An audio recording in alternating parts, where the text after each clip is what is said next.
छोट छोट कथार गाली गुलज करवा यह ठीक नुहे एवं काहाकू गाली देबा मध्य भल नुहे एक बारंबार कह जाए छोट हूँ बा बड़ जिते आम क्या उपदेश देउ सबु बेले एभली किछि कहि थाउ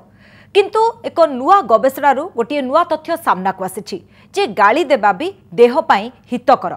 हुए तो कथाटी आपको आश्चर्य लगिपारे किंतु नूतन गवेषणा किछि एभली तथ्य सामना को आसी जेमती कि कह जाए जे छोट छोट कथार गाली गुलज करवा बिल्कुल भी ठीक नुह गाली देबा एवं गाली शुणिबा उभय परिस्थिति नकारात्मक परिवेश सृष्टि करे किंतु एक नुआ गवेषणा जना पड़ी जे गाली गुलज करुवा व्यक्ति शारीरिक और मानसिक स्तर में सुस्थ रही था तेबे 2015 रु एहाकु नै एक अध्ययन करा जायतिला एथिरे केतेक लोकंकु सामिल करा जाई किछि विशेष शब्द लिखिबा पई कहा जायतिला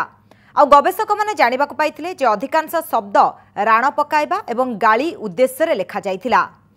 शिक्षित लोक माने भी गाली देबा उद्देश्य रे एभली शब्द गुडी को बाछिथिले जहा संपूर्ण नियारा थिला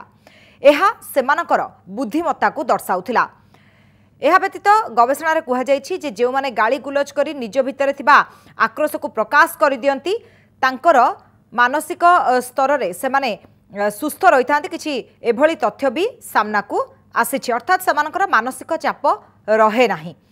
एभली लोकंक ठारे अवसाद हेबार आशंका भी बहुत कम थाए आमे देखिबा ताहले मानसिक चापर मध्ये सेमाने मुक्ति पाई थांती एवं सेमाने दीर्घायु होई थांती ए गवेषणा रे शामिल होइतबा छात्रंक हाथ को बरफ पानी रे बुड़ाई रखिबा पई कुहा जाइतिला ए गवेषणाटी किछि एभली ढंगरे करा जाइतिला विभिन्न वर्गों को एथरे शामिल करा जाइतिला किंतु किछि छात्रों को नेकी जेतेबेले गवेषणा हला सेमानकु बरफ पानी रे हाथ बुड़ाई रखिबाकू कुहा जाइतिला जेउ छात्र माने सेही समय रे गाली गुलज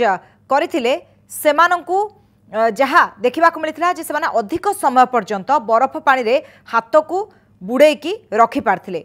कारण सेमाने मानसिक चाप को गाली द्वारा प्रकाश कर देउथिले आ जो माने गाली देउ नथिले सेमाने शीघ्र पानी रु हाथ बाहर कर देइथिले कारण तांकर सहन शक्ति दुर्बल थिला आ मानसिक स्तर रे मध्ये सेमाने चापग्रस्त थिले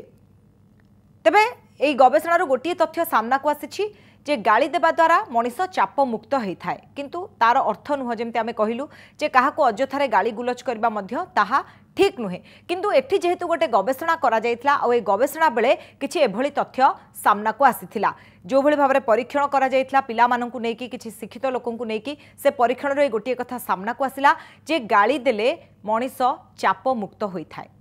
अधिक खबर पाई देखुथांतु कनक न्यूज.com